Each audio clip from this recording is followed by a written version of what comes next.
Clint Eastwood felt at home in the lush green fields of Carmel, California. So that's exactly where Barbara Walters caught up with him to talk about society's inequities and the importance of following his gut. Here's that intimate conversation with a dash of flirtation. You produce, direct, and star in your own films. What if you're no good? Who's there to tell you? There's a little guy right inside the back there. He says, "Don't do that." I don't have a lot of brains, but I have a good gut feeling. Do you really think you don't have a lot of brains? Or is that just a kind of aw Well, I shucks? don't, I'm not a, no, I'm reasonably intelligent, but I'm certainly not a person who is of high scholastic learning, and I feel that what I am today, where I've gone today, have been based mostly on instinct, animal instinct. But when you didn't, even today, when you really you don't like to talk about yourself, and you're really not happy to have people kind of look at you, and there still is all of that kind of discomfort with showing off or showing yourself. So I don't know how you finally got yourself to forget all that and be able to get up there and go through the kind of turmoil in the early days here that you had to go through to get parts. Maybe that's why it took me so long to get any parts, I don't know.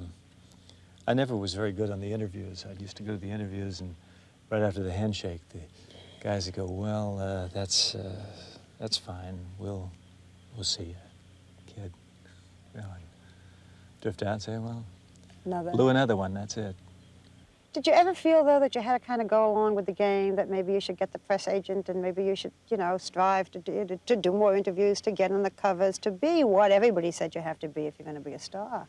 Well, I had a press agent at one time, and they were a very good outfit, but they must have had a terrible time. It was a terrible time. They kept calling all the time. "How would you like to do this?" "No, I don't. I'm going somewhere else," or "I want to do the film." And finally, I realized that I wasn't using them at all. I wasn't using them to their best effort, and so I just figured,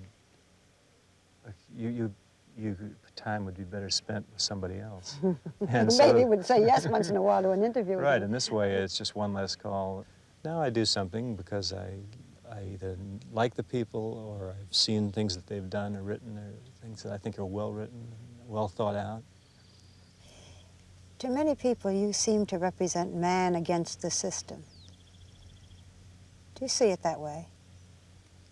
To some people, I represent a dying individuality that is within our system. But that's, I feel there is a crying out for individuality. I feel that because of the intellect of the human race, we bogged ourselves down in such bureaucratic nonsense that it seems like we've made life much more complicated than it should be. And I guess I'm for the system, but I'm against the inequities of the system also. You were born during the Depression. What effect, if any, do you think those years had on you today? My dad used to preach to me all the time, "Nobody's going to give you anything. You're going to have to go out and earn whatever you get." And that was the philosophy in those days. People went out and earned things. I remember people used to come to the door in those days and ask if they could, instead of asking for a handout, they'd ask if they could work for something. The guys would say, "Could I chop wood for you?" or "Could I sweep off the driveway or something for a sandwich?"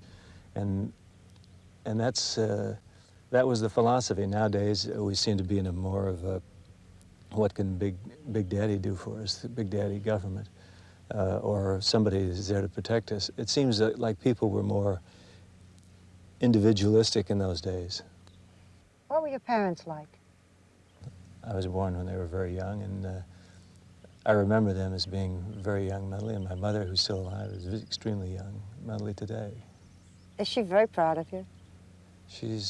I think so, yeah. I can't speak for her, but...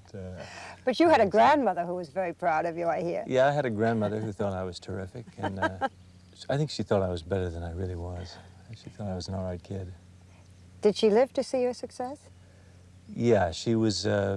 She lived up through my appearing on Rawhide for the 5 or 6 years, and she never let anybody forget it. That's my grandson up there. Yeah, I think she probably spoke about it even more than was necessary, but she was very proud of her grandson.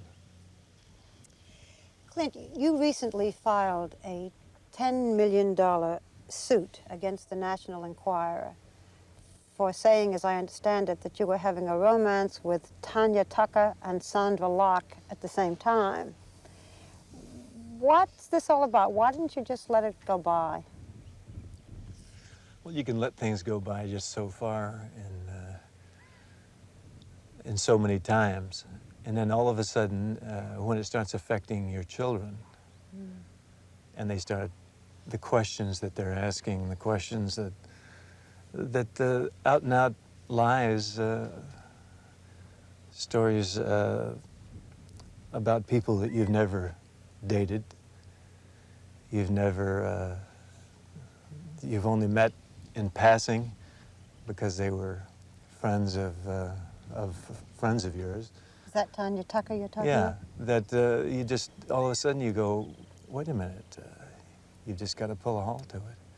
There's got to be some sort of truth being told. It's not the public's right to know. It's the public's right to know the truth if you're in the responsible position of reporting things. You told us when we talked last that Sandra Locke was, I think you said, one of your best friends. She's still one of your best friends? You bet. How about that for an answer? That's not bad. Is that kind of evading? Did I No, you know what? circle the wagons? It was more than I expected. You are, on the surface, very calm. Things don't ruffle you. What goes on inside?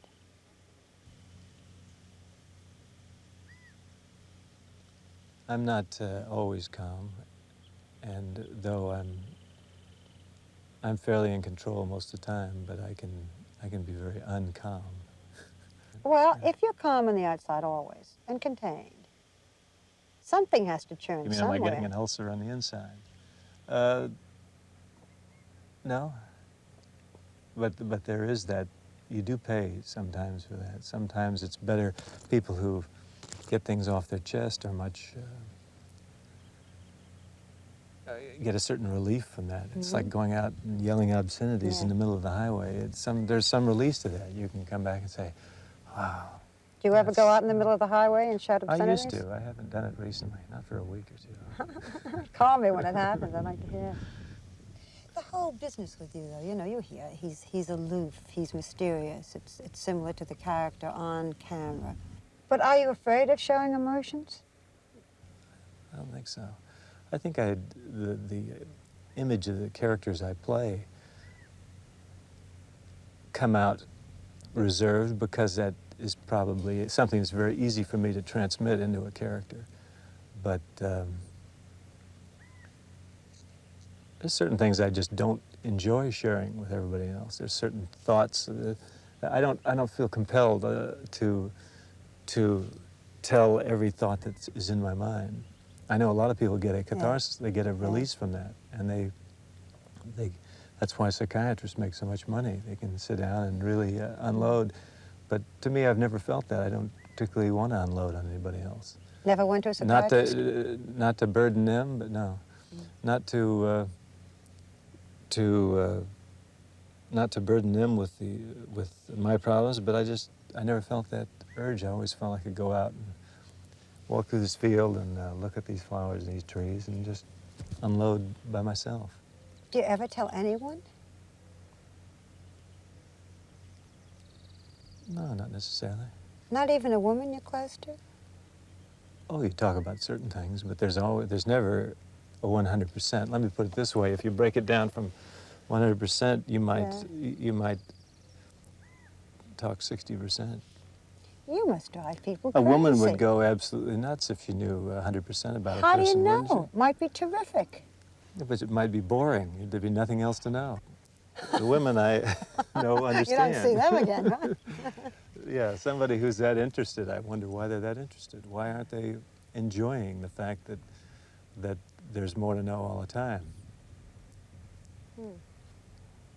Don't you think? Don't I think? I don't know. I think somewhere between the two. I mean, I think it's nice to be mysterious. If you knew 100%, there's what's there to know? You would drive me nuts, and I would drive you crazy because I would be saying, but you know, but didn't you, or haven't you, or haven't you? Well, we could try it and see if it worked out. We'll start with this interview. If this is okay, and we get somewhere, well, maybe we'll do another interview. I think we'll stop and reload.